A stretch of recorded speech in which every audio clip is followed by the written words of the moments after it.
Have you ever wanted to record a podcast but didn't know the way? Well, I've got good news.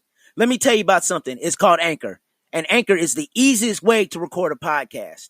Let me explain. It's absolutely free. There's creation tools that allow you to record and edit your podcast right from your phone or your computer. Anchor will distribute your podcast for you so it can be heard on Spotify, Apple Podcast, and many more. You can make money from your podcast with no minimum listenership.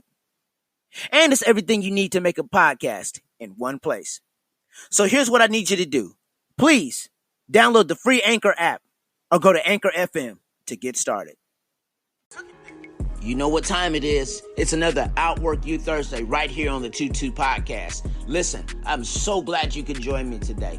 I believe personally that this message is something that somebody needs, because I'll say this, I needed it for myself. So with that being said, you know the move. You know what I'm getting ready to say next. Get your laptop, get your notebook, get your iPad, get your phone, get your friends, and get your family. This is going to be a good one today. See you in a minute.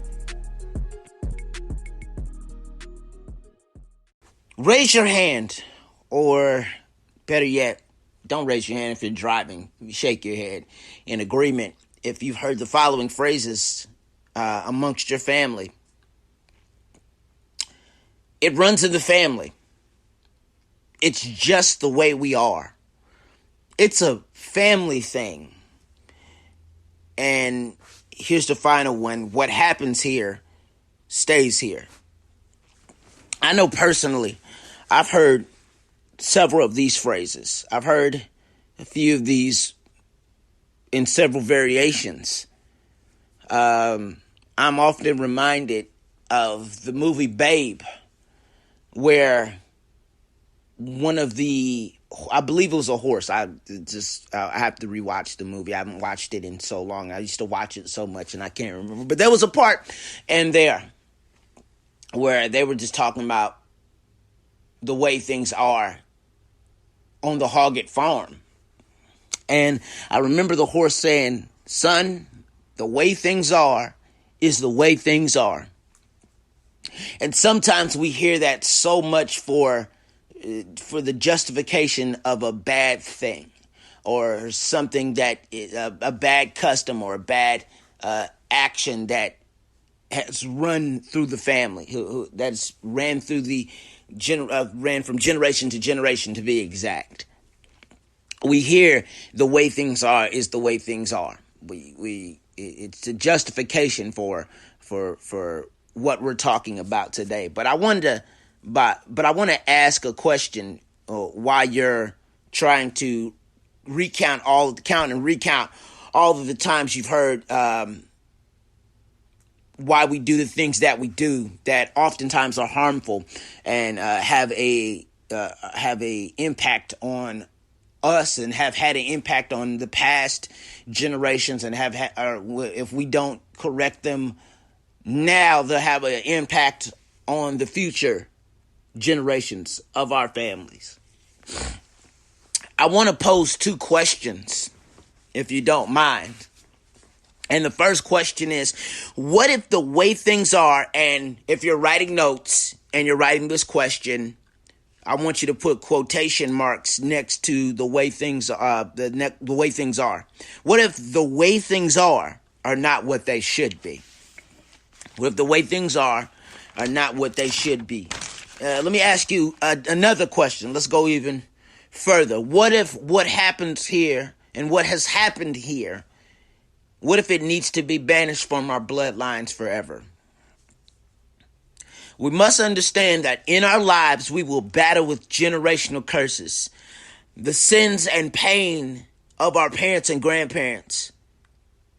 We battle with that. No, we did not start it. We did not start it. We did not begin these generational curses. We didn't begin these issues. We didn't begin this. This started somewhere. This didn't start with us, but we have an obligation. We have a duty to end it for our sake and our children's generation, and our future children's sake and their future children. We have an obligation and a duty to end it, to cut it off, to stop it, to break the chains that we have been bound by for so long.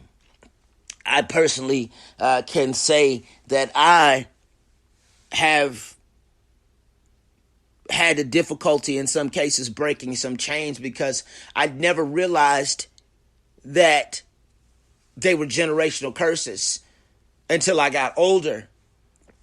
I didn't realize that. I just thought it was just something I did, basically something I did to cope with the pain of things that I dealt with as a kid. That the ways to suppress emotion. I thought that was what I was doing. I was feeding into something that I felt was fulfilling, not knowing that some of the stuff that I was doing were all a part of a generational curse. And we're going to get into that list in just a little bit of like some of my personal things that I believe are generational curses that my family's dealt with and that I have dealt with personally, and that I don't want the next generation, my kids in the future, because I don't have any kids now. I have a little sister, but I don't have any kids of my own yet. I don't want them to deal with that as well. And so, man, let's just have a talk for a little bit. Let's have a little bit of a discussion about generational curses. I named this talk, I Have to End This. There's a mandate, there is a move, there is a motion to end generational curses. We have to do what we have to do to end those generational curses, no matter what they are. So let's have a talk, y'all. Let's get into it. So you're probably asking, you probably have heard it. We talk about generational curses in our families. We mainly talk about generational curses in church. Yes, we do. We have talks about it. We have sermons about it. We talk about breaking the chain. But in so many cases, we hear about breaking the chain. In so many cases, we don't have the strength to. It sounds good. But breaking generational curses, just like I've said before about anything else, about forgiveness, about healing, about any of those, about breaking cycles, they're easier said than done. That goes without saying that they're easier said than done. We all know that. But what better than to not only talk about it, but like write your list down of the generational curses that you have noticed within yourself or within your family that you have picked up on. So, what is a generational curse? Here we go. A generational curse, by definition, is a curse that is passed from one generation to another. Another way that I defined it was a generational inheritance that are more burden than blessing. See, we all inherit certain things. There are natural inheritances that we have. There are natural inheritances that we have where we inherit certain features, certain physical features from our parents, our eyes, our lips, our smile, our complexion. There are certain things that we inherit from our parents that are natural inheritances. But as well as those natural inheritances that we get from our parents, not only the physical features, but we also get generational inheritances. And there are some generational inheritances that are more burden than blessing. Those generational curses, those things that they haven't conquered, that have been left unconquered. Why are they? While we're here, let's answer the question about the generational curses, the generational inheritances that are more burden than blessing. Why are they still there? I must ask the question, why are they still there? I ask myself the question, why is this still around? Why are we still doing this? Why is this still a thing? Why? I put, if you're writing notes, put these, write, why are they still there? As the question, and answer these for yourself as well. But these are what I believe personally are the reasons why they're still there. One, they've been left unconquered. Sometimes We are scared. We live in a culture that breeds fear. We're afraid to conquer some of the issues that are plaguing us. We're afraid to conquer our generational curses. I think we just have been so desensitized by the fact that we have generational curses that we leave them unconquered. We just leave them to grow and to move on and move on to the next generation and the next generation. And that's because not only do we inherit generational curses, but we also inherit generational fear, fear of getting rid of those things. And sometimes they get left unconquered because number two, another reason why they are still there and they're left unconquered is because we've dismissed them as just how things are. They're what I call inherited proclivities. Those things that we just do, they're our habits. They're just the way things are. We inherit ways, customs, wrong thinking. We inherit those proclivities that shouldn't be proclivities. We inherit things, and they're generational curses that are there because we've dismissed them as just the way things are. Remember what I said at the top of this show, where I said on Babe, they said the way things are is the way things are. Remember what I told you. I told you to raise your hand if you ever heard. It's a family thing. It's just what we do. It's our custom to do a certain thing. I don't know. It's just the way we do things. And sometimes we need to understand, and I'm here right now. I'm here a little earlier than I need to be, but I'm here right now. I just have to say things that the way things aren't the way things should be. The customs that we have in our family, some of those customs are downright awful, downright wrong, and we have to stop with some of the customs and the inherited proclivities that we have. We have to get rid of those things in our lives that have no business being a part of our generation. I have no business being a part of our family. Generational curses are not to be dismissed, are not to be left unconquered. We have to take a stand. We have to make a move. We have to take the time to get rid of our generational curses. We can no longer let them be unconquered. We can no longer dismiss them as just the way things are. Stop giving an excuse. Stop making excuses for your generational curses. Stop it. This message is not to chastise anybody or judge anybody, because we all have them. We all have dealt with them. We all have had to conquer them. We all have had to say enough is enough. But for those right now, just like me, who have been through this, where they have been scared to conquer them, because, and here we go. I'm about to jump on this real quick.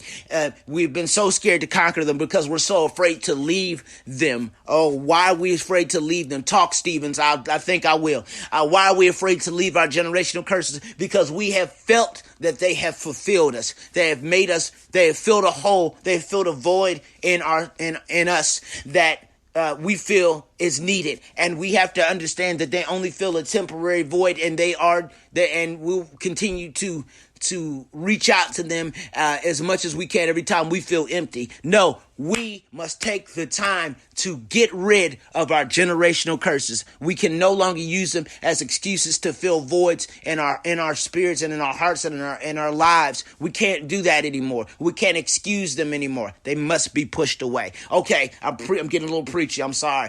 I'm sorry, y'all. That's just the plan for my life. I get a little preachy. I want to be a pastor in a while, and a little bit, and I'm working towards it in just a little bit of time. So if I get a little preachy, just stick with me. Stick with me. Okay, number three. Moving on. The lack of education and conversation. Why are they still there? Number three, the lack of education and conversation. The lack of education and conversation. We don't have conversations with our parents. We don't have conversations with our grandparents.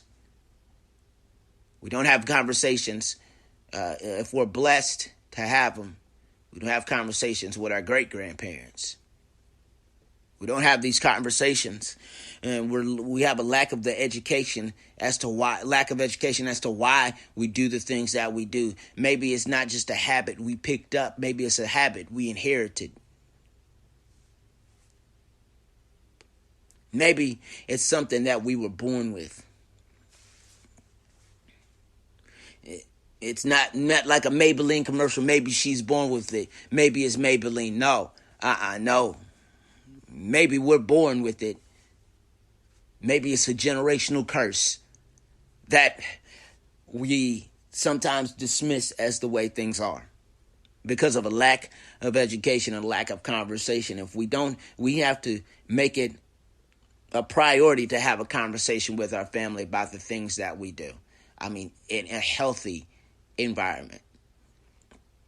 Because in so many cases, they get dismissed. They get pushed away. Oh, it's just a phase. It's nothing. Don't stop worrying about it.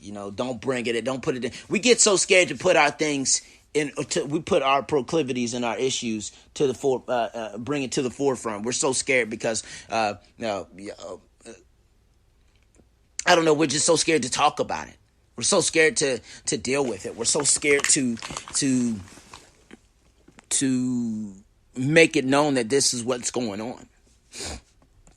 But if we don't educate ourselves and we don't have the conversation about it, they will continue to be dismissed as the way things are, and they will continue to be things that will be left unconquered forever if we don't have those conversations with our family members about why we do what we do. And so again, take that time to talk.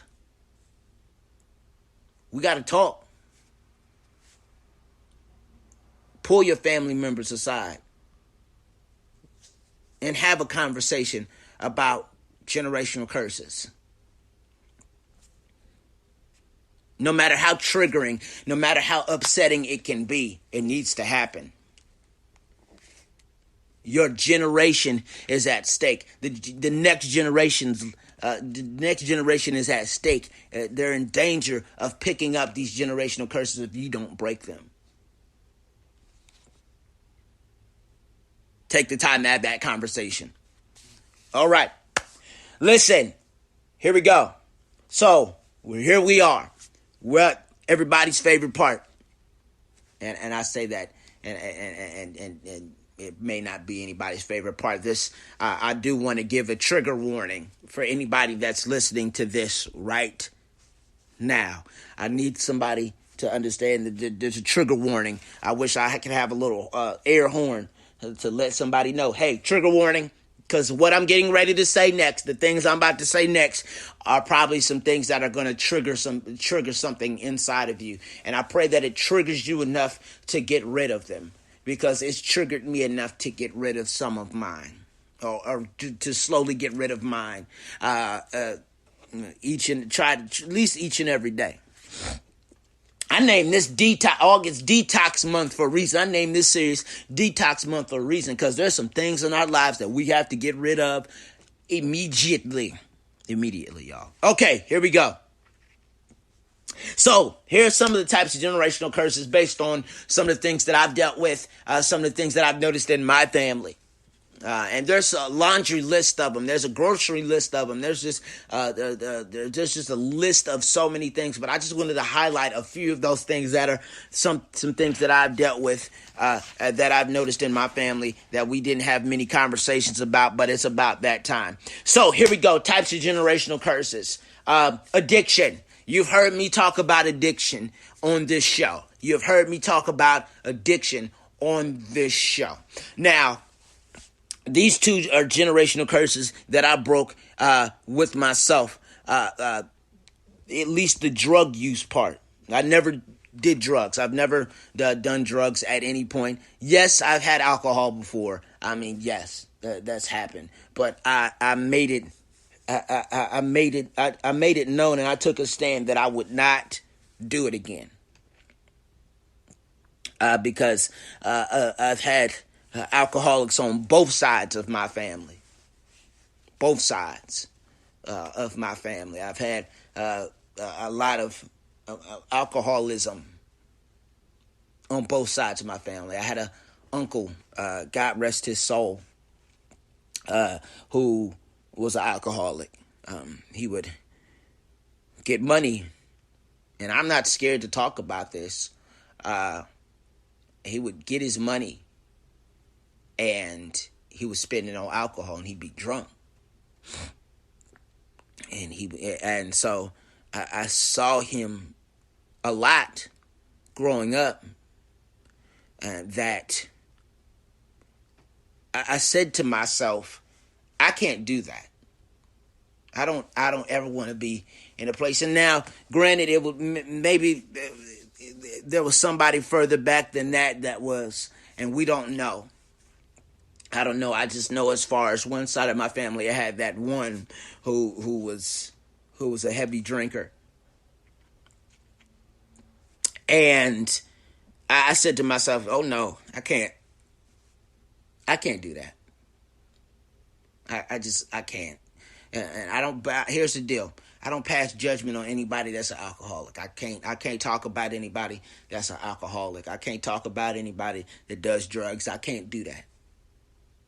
I can't do that because somewhere down the line in my family, somewhere before it got to me, I had to. There was somebody there that did something, and then somebody else did something, and then somebody else did something. Somewhere along the line, addiction is a main thing. I don't know where it's. In some cases, I don't know where it started, but I know I needed to take a stand, and I do need to take a stand to end it. I don't know where it started. I don't know who did what, who watched what, who did what, and who said what. It's an addiction. The addiction is one thing that runs in the family, whether it's alcohol addiction, gambling addiction, whatever it is. It runs in my family, and it's up to me to end it. Number 3. Well, number 1 and number 2 are alcohol and drug use, but I bunched them up, so technically it's 1 and 2, but we'll go 1A, 1B. Then we'll go number 2, aka number 3.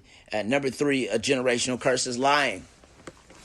I had a problem telling the truth. Growing up, I had a problem telling the truth.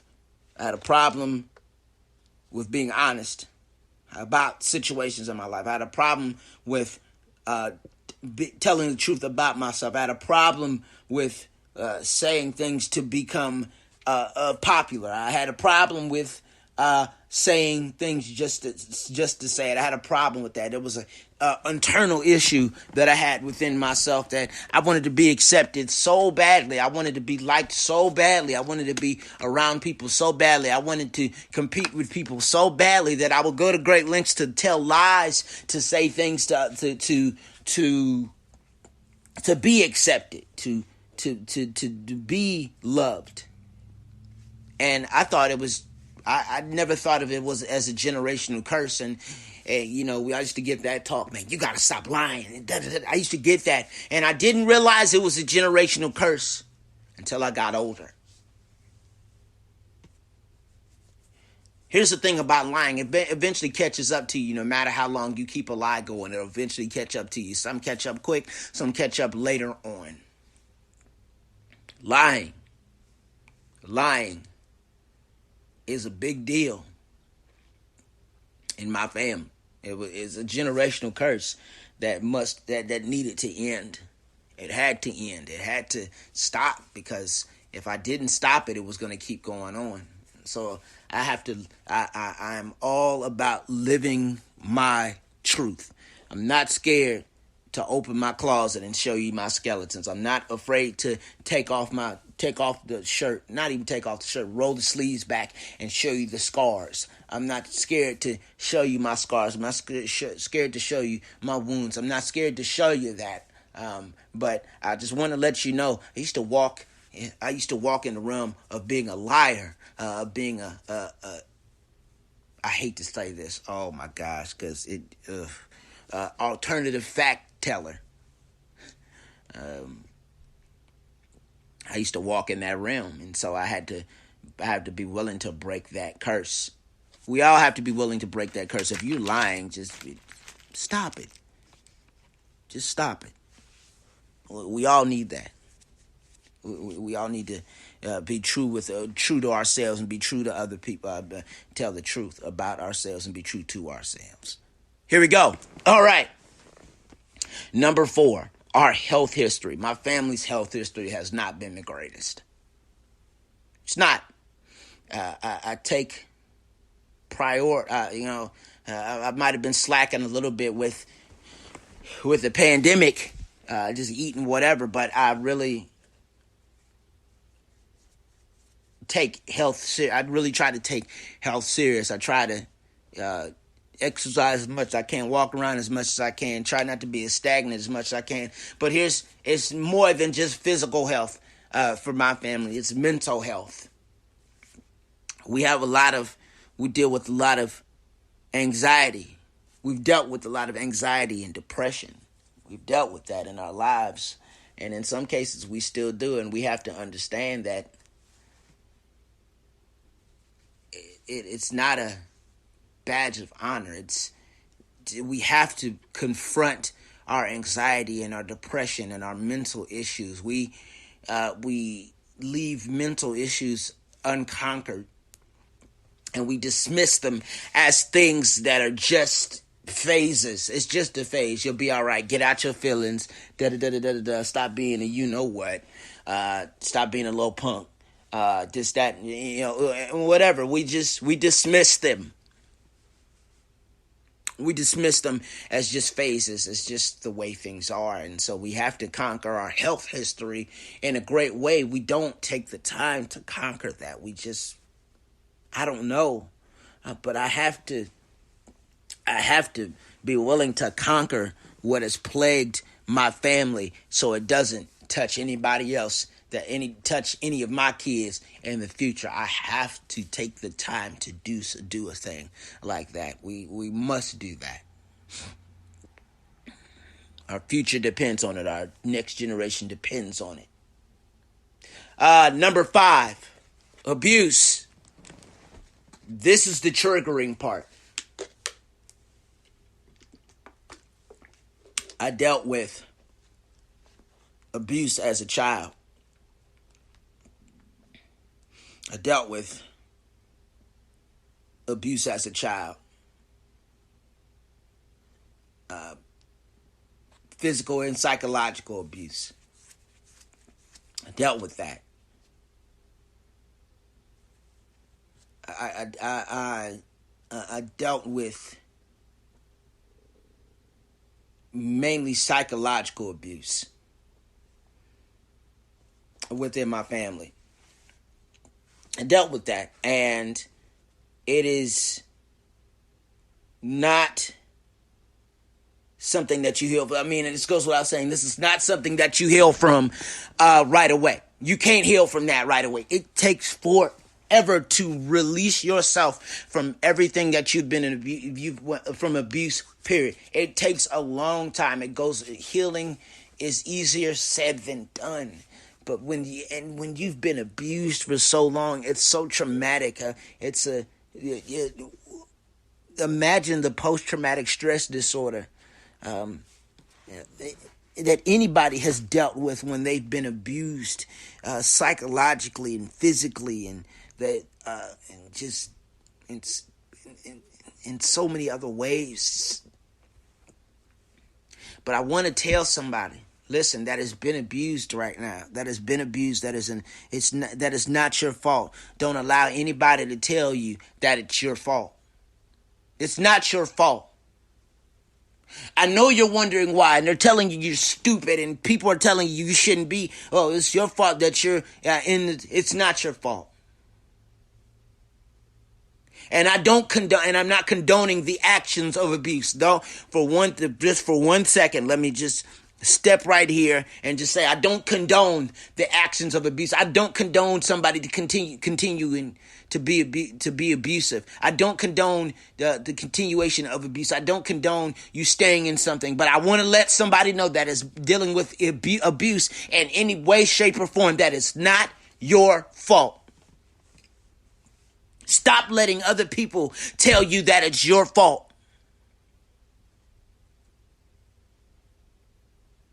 But you do have an obligation to break the chains of this generational curse called abuse. You have an obligation to break the chains for your family, for your kids, for your grandkids, for yourself. Your life depends on it. Break the chains of abuse, the generational curse of abuse.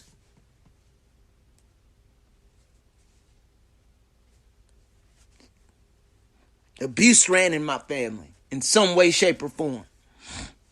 It doesn't matter what type of abuse it was.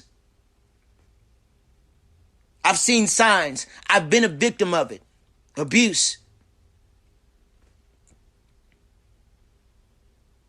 It's easier said than done to get healed from it, but you can get it. It's not done. Do it before it's too late. You're in. I don't know what to say. It's so triggering to talk about, but it needs to be talked about in this moment. Abuse. We've been abused by family members. We've been abused by friends. We've been abused by significant others. Our love has been abused. Our minds have been abused. We've been abused in all ways, shapes, and forms.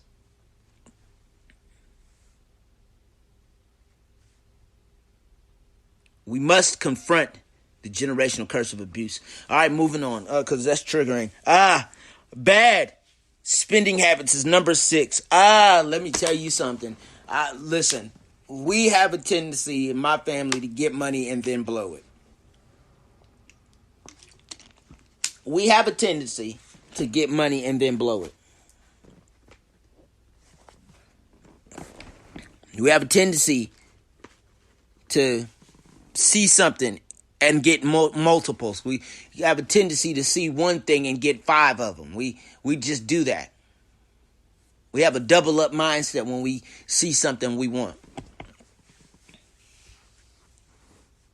Do we feel regret at the end because we blew all our money and put all our eggs in one basket? Absolutely. But we have to learn how to be more money conscious, money wise in our family. We have to learn how to do that with my family, as being more conscious about our money, about what we spend our money on, like who we spend our money on. We got some bad spending habits. We got some horrible spending habits in my family. And our thing is, we like to buy clothes. We like buying clothes and whatnot. And so we'll see something go, oh, yeah, that's great. Here's, in my case, mine isn't about clothes. Mine is more about food. Food.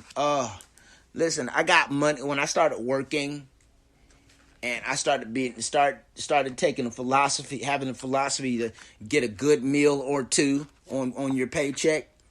This is for anybody that's young. You don't always have to eat McDonald's. Get one solid, good meal. Get one good one at least when you get paid. Don't matter what it is. If you feel that Steak and Shake or Shake Shack is that one solid good meal, do it. Whatever you think is a good meal And I'm not judging anybody that thinks McDonald's is a good meal, but I'm just saying, listen, it doesn't always have to be McDonald's. But if you have that one good one, that one that makes you go, yes, yes, good money, money well spent. But please be wise about your money, because bad spending habits are a generational curse that we all have to conquer if we like to blow money, show money. Especially if we live in paycheck to paycheck. We got to be careful with that. All right, number 7. Here we go. Number 7. We coming down. We coming down the line. Let's see how much time I have. Oh, we got plenty of time. We got some good time. We're working today. Listen, number 7, infidelity. Infidelity. Not being satisfied with the one you love.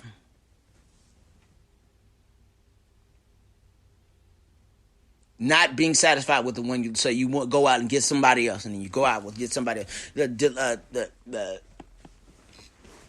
We don't delay gratification. We're not satisfied with one person, so we need a bunch. And this may trigger somebody that's listening. This, wants multiples. Oh, no, we're not doing multiples. Oh, no, we don't do that.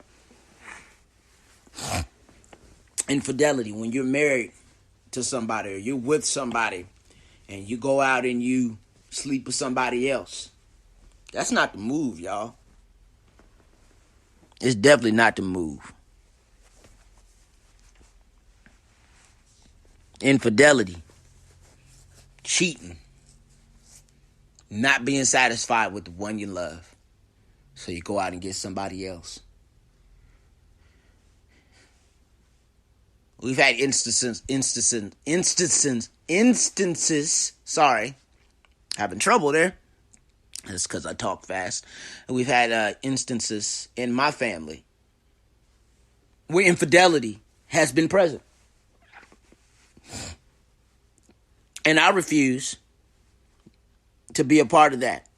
I refuse to add to that culture of infidelity. I refuse to add to that narrative. Simply because when I finally get somebody, yes, I'm single, by the way, if anybody cares.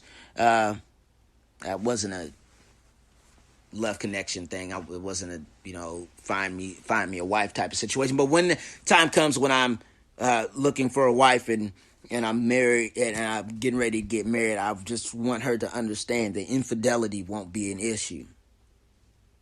Nobody will catch my eye like she catches mine. Nobody will catch my eye, period. She caught my eye and she keeping it. Nobody is great. Nobody is better than her. She's all I need. She's all I want. I wanted to cut off the head of infidelity on my end. I don't know what my cousins and everybody else. I know all my cousins and stuff are married and have children and all that stuff. Or a couple of them. A few of them are either married, have children, or with somebody. But as for me in my house, as for me in my generation, in my part of the part of the family, in my part of the family tree, we not gonna deal with infidelity. No, not at all. That's not happening at any point.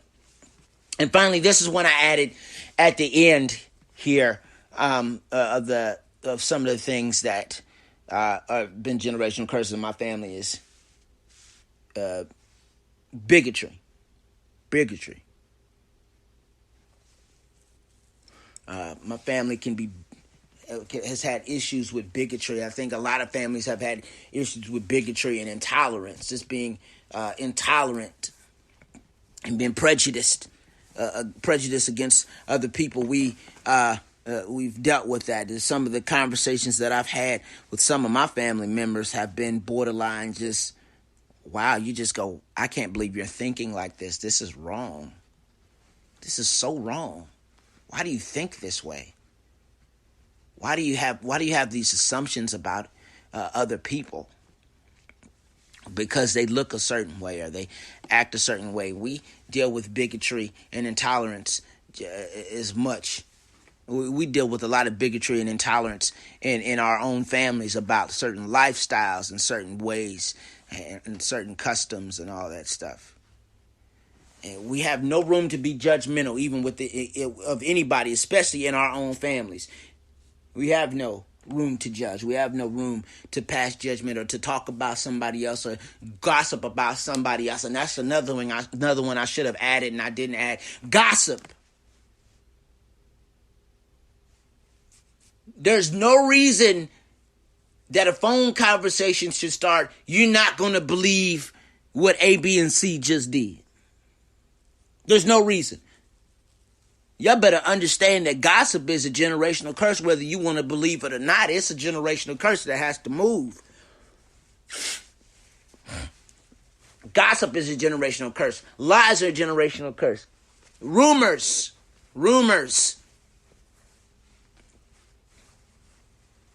Talking about other people is a generational curse that we have to deal with. There's no reason we should, girl, dude, listen, you can't believe what such and such said. Stop it. Stop. And we're going to talk about another major generational curse next week. You're not going to believe that some of y'all going to be triggered by this one next week. But we're going to talk about it anyway. It has been requested of me. Somebody asked me to do it, and I'm going to jump on it because it needs to be talked about. And it's going to trigger some people, and I'm not going to name drop or do anything like that, but people will pick up on it and go, oh, they must be talking. No, I'm not talking about anybody. Going to be talking about anybody directly or indirectly. We just going to have a conversation. So stay tuned for that next Tuesday, and you'll get the title for that this weekend. Here we go. So those are the things, again, that we deal with, my family has dealt with: alcoholism, drug use, lying, our health history, abuse, bad spending habits, infidelity, bigotry, gossip.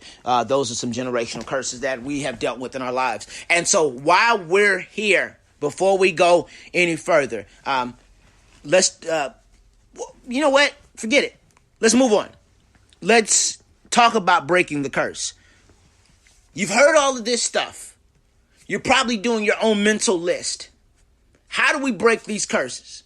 It starts with this. It starts with identifying and acknowledging those things. Identify and acknowledge. Identify and acknowledge.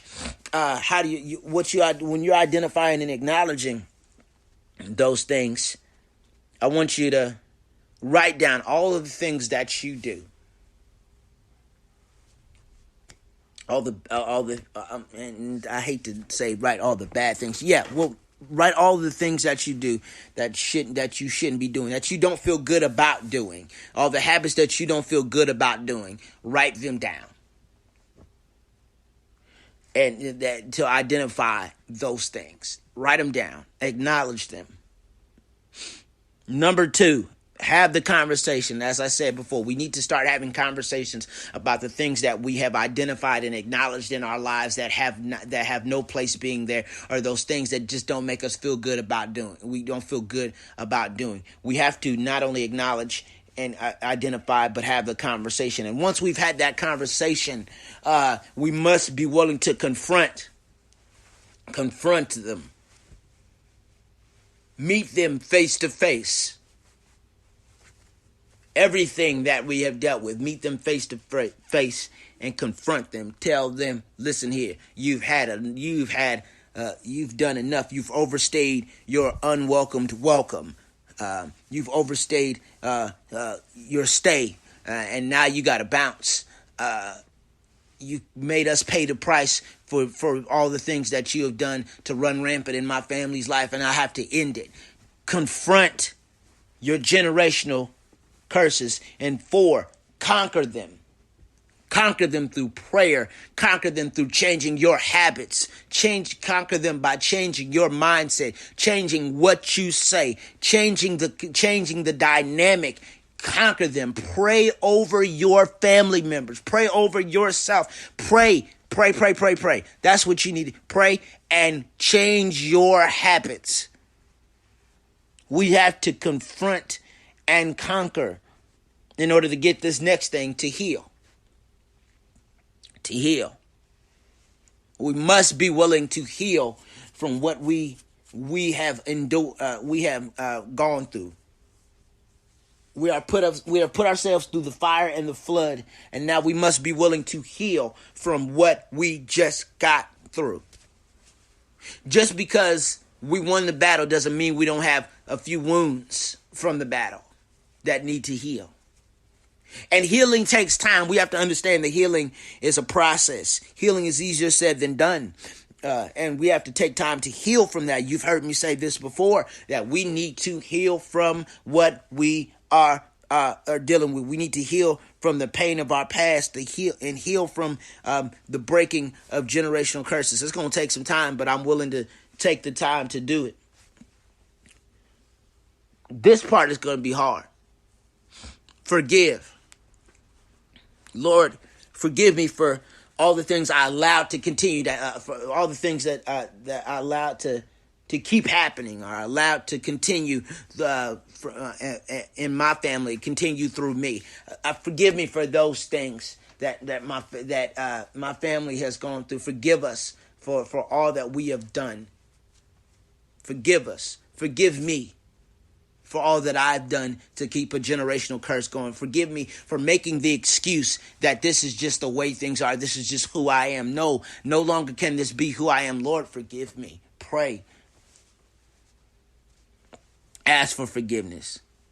And this part can be hard. Forgive your family members. Forgive yourself. Ask for forgiveness from your family member. Just ask for. It's hard, but it can happen. Forgive and ask for forgiveness. And finally, here we go.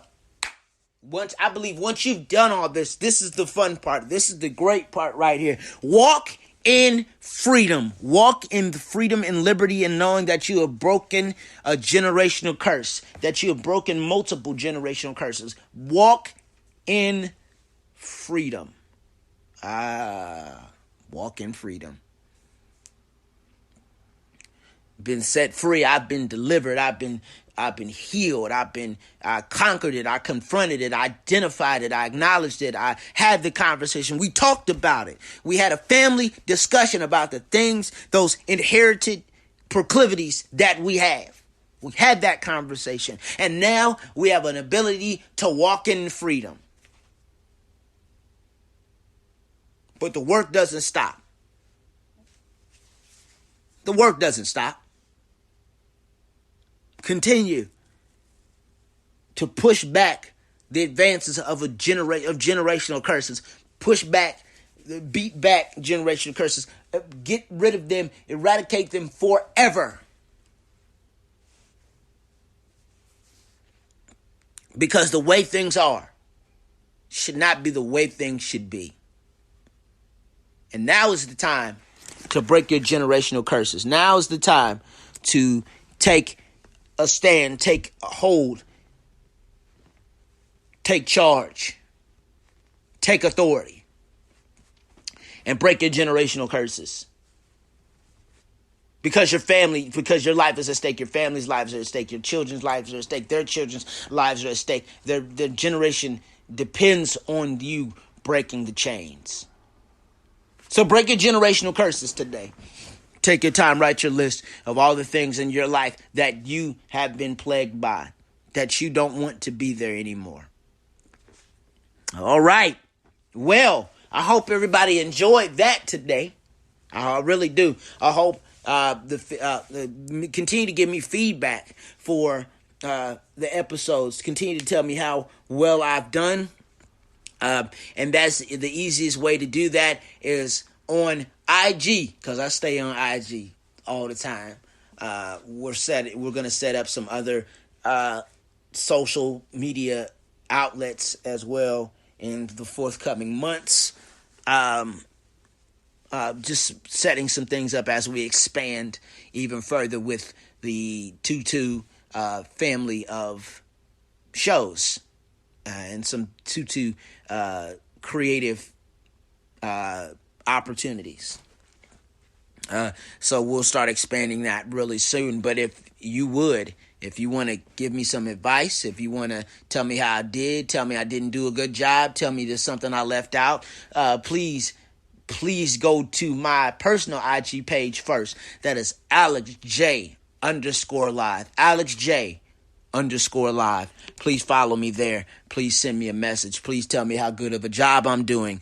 And also follow the show page at 22_podcast. That's the word 2_podcast. Hey, just a heads up. One more thing. The 22 podcast now has merch.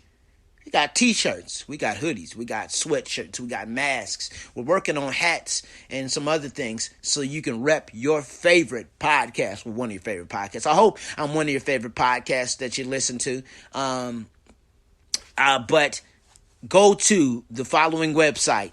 That's 22.threadless. 22apparel.threadless.com. That's the word 2. That's the number 2. apparel.threadless.com for all of your merch needs for the 22 podcast. Plus, there's a lot more things that I've done that aren't related to the 22 podcast that are on there that I want you to check out. So with that being said, go buy your merch and let somebody know about the 22 podcast. Listen, I hope you have an amazing, amazing weekend. We'll see you right here next Tuesday, 1 p.m. Eastern, 12 p.m. Central, right here on Anchor, Spotify, and wherever you listen to podcasts. Be blessed. We'll see you next week right here on the 22 podcast. See you next Tuesday.